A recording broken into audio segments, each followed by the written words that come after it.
அஸ்ஸலாமு அலைக்கும் வீவர்ஸ். இந்த வீடியோ நாங்கள் பார்க்க போகிறது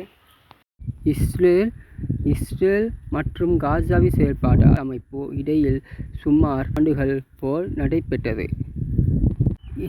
எனினும் இரு தரப்பிலும் இந்த உயிரிழப்புகள் அதிகரித்தது. இன்னமும் இந்த போரில் முடிவு இன்னும் வரவில்லை என்றும் இந்த விவகாரத்தில் தொடர்பு கண்டு இருந்தோம். அமெரிக்கா தரப்பிலும் வருவது இப்போது போரை நிறுத்த வேண்டும் என்று வலியுறுத்தியுள்ளார். போர் அமைப்புக்குள் இருப்பதும் சமாதானங்கள் அவர்கள் போரை நிறுத்தாமல் சண்டை போட்டு வருகிறார்.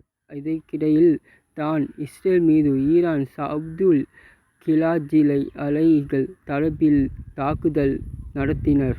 அதனால் உலக நாடுகள் பெரும் பாதிப்புகளை காணப்படுகிறார்கள். அமெரிக்கா இறக்கி அடைக்க திட்டம். இந்த நிலையில்தான் இஸ்ரேல் ஈரானின் அணு ஆயுதங்கள் மீது தாக்குதல் நடத்தி இதனை ஆத்திரம் அடைந்த ஈரான் தற்போது இஸ்ரேல் மீது தனது கொடூர தாக்குதல்களை தொடர்ந்து உள்ளடக்கி இந்த விஷயத்தில் அமெரிக்காவின் தலைமை மூன்றாம் வருகிற எண்ணிலும் ஈரான் தாக்கம் காட்டப்படும். காசா மீது தொடர்ந்து தாக்குதலை நடத்தி வந்த இஸ்ரேல் தற்போது கவனத்தை ஈரான் பக்கம் திருப்பியுள்ளது. இரு நாடுகளுமே ஒருவரை தாக்கினால் நடந்து வரும் நிலையில் உலக நாடுகள் பெரும் பாதகங்களை ஏற்படுத்தும் இந்நிலையில் அமெரிக்கா தான் இதனால் கடுமையான விளைவுகளை சந்தித்து நேரிடும் என முன்னாள் அமெரிக்க அதிபர் டொனால்ட் ட்ரம்ப் காட்டும் எச்சரிக்கை விடுத்தார். இஸ்ரேல் ஹமாஸ் மோதல் 2023ஆம் ஆண்டு ஹமாஸ் மற்றும் இஸ்ரேல் இடையில் கடும் மோதல்கள் நடைபெற்றுள்ள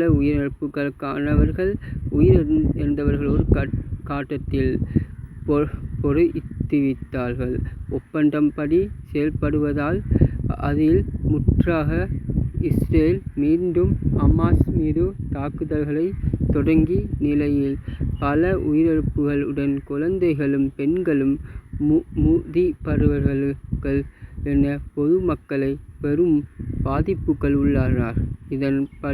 இதன்படி ஈரான் தீவுகளால் இஸ்ரேலின் தாக்குதல்களுக்கு எதிர்ப்பாக கவனத்தில் இறக்கினார்கள்.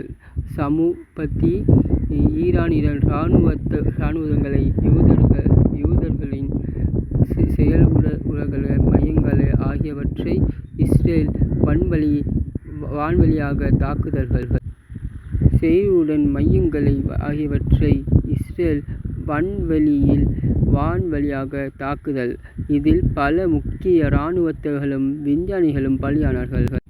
தோவில் வழியில் ஜோலிசலாம் இதுக்கு பதிலளித்து கொண்டிருக்கிற வகையில் இஸ்ரேல் மீது கடும் தாக்குதல்களை நடத்துவது தோல் அலி மற்றும் ஜோலா பகுதிகளில் குறிப்பிட்ட நடத்தப்பட்ட தாக்குதல்களால் பல உயிரிழப்புகளை ஏற்படுத்தினார்கள்.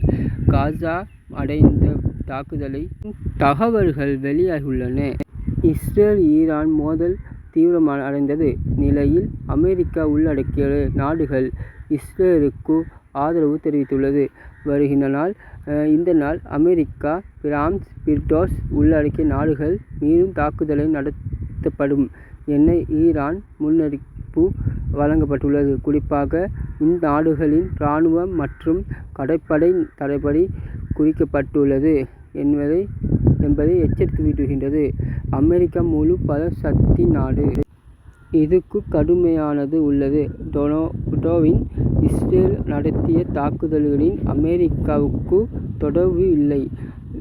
ஆனால் அமெரிக்கா மீது ஈரான் தாக்குதலை நடத்தினால் இதுவரை காணாத அளவுக்கு பதிலாக கொடுக்கும் அமெரிக்காவின் முழு ஆயுத சக்தியும் ஈரான் மீது காட்டப்படும் என எச்சரித்துள்ளது. இதன் மூலம் இஸ்ரேல் ஈரான் மோதல் மேலும் தீவிரமாகியுள்ளது. சக்தியில் அதிகரித்துள்ள நிலையில் மத்திய கிழக்கு பகுதிகளின் உள்நாடுகள் உலக நாடுகளும் மிகுதி கவலையில் உள்ளது.